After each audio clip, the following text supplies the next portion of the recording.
میں کہتا ہوں کہ خداوند تعالیٰ تو محبت ہی محبت ہے، پیار ہی پیار ہے،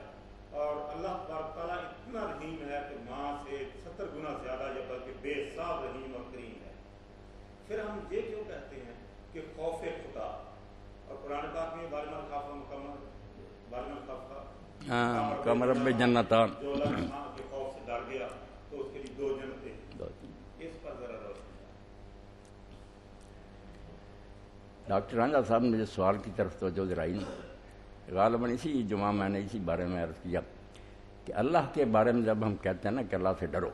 تو یہ ڈرنا وہ نہیں ہے جو کسی خوفناک چیز سے ہوتا کہ سانپ سے ڈرتے ہیں، بچھو سے ڈرتے ہیں، دشمن سے ڈرتے ہیں۔ معاذ اللہ یہ سوچ بھی نہیں سکتے اللہ سے زیادہ رحیم کون ہے، ودود کون، وہ تو نام ہی اپنا ودود بتاتا ہے نا، لاڈ والا، پیار والا، بہت پیار اور محبت کرنے والا۔ یہ بھی آپ نے ٹھیک فرمایا کہ یہ ماں کی جو مثال دے دیتے ہیں کہ 70 گنا کہنا بھی کفر ہی بنتا ہے، اللہ کی رحمت غیر محدود ہے، ساری جہان کی مہربانی جب اکٹھے کریں تو آخر اس کی کوئی لمٹ ہے، اللہ کی رحمت کی کوئی حد نہیں۔ مگر مسئلہ یہ ہے کہ اللہ تعالیٰ کے قوانین کی خلاف ورزی سے جو نقصان ہوتا ہے یہ ایک حقیقت ہے کہ اللہ نے قانون بنا دیے کہ یہ زہر ہے، چکھو گے تو مرو گے، تو ڈرنا ہے قانون کی خلاف ورزی سے تاکہ وہ غلط نتائج یا برے نتائج سامنے نہ آ جائیں جو قانون کی خلاف ورزی سے آئیں گے۔ آگ میں ہم چلے جائیں گے، آگ کا ہم جلانا، جل جائیں گے۔ تو اللہ جب کہتا ہے ڈرو، یہ نہیں کہ وہ ڈرونی چیز ہے، وہ کہتا میں نے آپ لوگوں کی بھلائی کے لیے، آپ کی بھلائی کے لیے، جیسے اب ساری دنیا منشیات کے بارے میں فکر مند ہے کہ نشے نے یار دنیا تباہ کر دی۔ اللہ نے اگر بند کیا تھا کہ نشہ نہ کرو، لوگوں کی سمجھ نہیں آتا کہ یار کھاتے پیتے کیا، کھانے پینے میں کیا رکھ، اب پتہ چلا کہ یہ کھانا پینا نہیں، خاندان اجڑ گئے، ملک برباد ہو گئے۔ تو لوگوں کی بھلائی کے لیے اللہ کہتا اگر تم اچھائی کرو گے تو اپنے لیے، اگر برائی کرو گے وہ بھی تمہیں بھگتنی پڑے گی۔ تو اللہ کا کچھ نہیں بگڑتا، مگر قوانین اس نے جو خیر و شر کے بنا دی ہیں اس کے نتیجہ میں خیر کریں گے تو لازماً اچھے نتائج سامنے آئیں گے، اور غلط حرکتیں کریں گے، اگر کوئی ریل کے نیچے سر دے گا تو کچلا تو جائے گا، تو کہا جائے ڈرو بھائی ریل کے پاس نہ جاؤ، تو یہ ہے کہ غلط حرکت نہ کرنا ورنہ مر جاؤ۔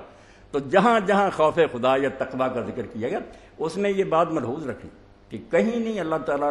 کو کوئی ناراضگی یا غصہ، قانون بنا دے ہماری بہتری کے لیے جن کی خلاف ورزی پر اس دنیا میں بھی سزائیں ملتی ہیں۔ جو لوگ پرہیز نہیں کرتے وہ کیسی خوفناک بیماری میں مبتلا ہوتے ہیں۔ اب کیا کہا جائے کہ اللہ رحیم نہیں، رحیم ہے، اسی لیے تو اس نے کہا تھا کہ یہ نہ کہا، مگر آپ ہیپاٹائٹس میں پہنچ گئے اپنی نالائکیوں کی وجہ سے۔ تو جتنے گناہ ہیں اس سے اللہ کا کچھ نہیں بگڑتا، مگر ہمیں بتا دیا کہ یہ دنیا میں بھی تمدن اور تہذیب کو تباہ کرنے والی چیزیں، اس کے نتائج آخرت میں بھی نکلیں گے۔ تو ایک بات اس کے ساتھ یہ ہے کہ اللہ تعالیٰ جیسے ڈاکٹر صاحب نے فرمایا محبوب ہے، وہ حاکم نہیں ہے، صرف محبوب ہے۔ اسی لیے آپ دیکھتے ہیں کہ دین میں 4 باتیں جو پلرز آف اسلام ہیں، ستون ہیں، ان میں سے 2 اللہ کی حاکمیت کا مظہر ہے۔ ہم نماز ادا کرتے ہیں، غلاموں کی طرح کھڑے ہوتے ہیں، جھکتے ہیں، ہل جل نہیں سکتے، یہ ایسے ہے جیسے آقا کے سامنے غلام پیش ہوتا۔ اور اسی طرح ہم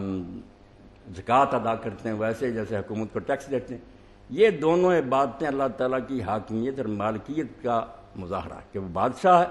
لوگ اس کو ٹیکس پے کرتے ہیں، اس کے سامنے جھکتے ہیں۔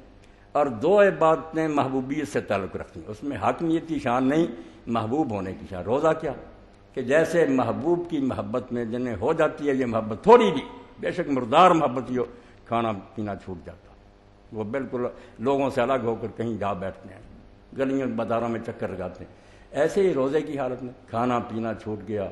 آخر میں 10 دن جو آئے تو پھر بالکل ہی بال بچوں کو بھی چھوڑ کر اعتکاف کی حالت میں چلا گیا۔ یہ محبت کے عشق کے مظاہر ہیں۔ اور اس سے آگے جب بڑھتا ہے کہ رمضان سے ہی ختم ہوتا ہے، حافظ صاحب پڑھ رہے تھے حج کے مہینے شروع ہو جاتے ہیں، اس سے پہلے عمرے کر سکتے آپ، الحج اشہر معلومات۔ ادھر رمضان ختم ہوا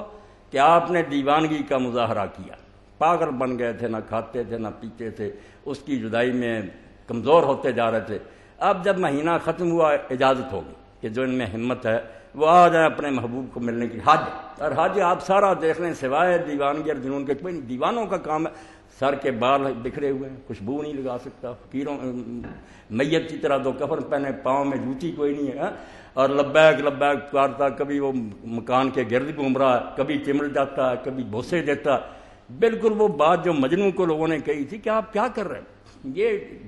گرے پڑے مکان جو ہیں ان کو آپ چومتے پھرتے۔ تو اس نے کہا امر علی دیار دیار لیلا، میں جب لیلا کے محلہ سے گزرتا ہوں، اب وہ تو نہیں یہاں، مگر اقبل الزلجدار والزلجدار، میں کبھی اس دیوار کو چومتا ہوں کبھی اس دیوار کو چومتا ہوں، فما حب الدیار شغفنا قلبی، مجھے ان دیواروں کی محبت نے پاگل نہیں کیا، میں جانتا ہوں یہ اینٹیں ہی ہیں، ولیکن حب من سکن الدیار، جو ان مکانوں میں رہتی تھی نا اس کی محبت نے مجھے دیوانہ کر دیا۔ تو جب سنتا نا بندہ کہ اللہ کا گھر ہے، چمٹ جاتا ہے، روتا ہے، بوسے دیتا ہے۔ حج بالکل سمجھ نہیں سکتا کوئی آدمی جس کے اندر نا عشق کی نا رمق، وہ نہیں سمجھ سکتا، وہ یہ قانونی بات نہیں، بلکہ لوگ اعتراض کرتے ہیں کہ یار آپ کی سب چیزوں کی سمجھ آتی، یہاں کیا کرتے ہیں آپ، پاگل بنے ہوئے ہیں۔ جب لمبا ہوتا تھا احرام اس وقت جوئیں تک پڑ جاتی، تو کیسے کر؟ فرمایا بھائی آپ اللہ کی یہ دونوں شانیں سمجھتے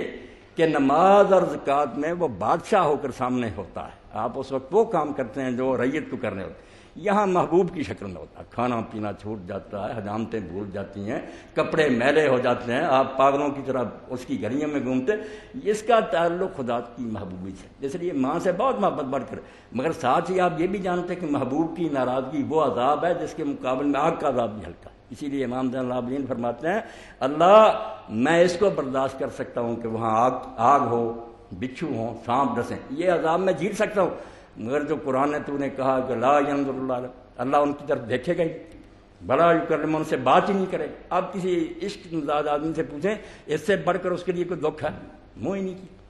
تو فرمایا اللہ نے کہ تم اگر میری محبوبیت کی شان کو پہچانو تو ناراضگی یہ ہے، ڈرنا وہ نہیں دشمن والا، یہ ہے کہ محبوب منہ نہ پھیر۔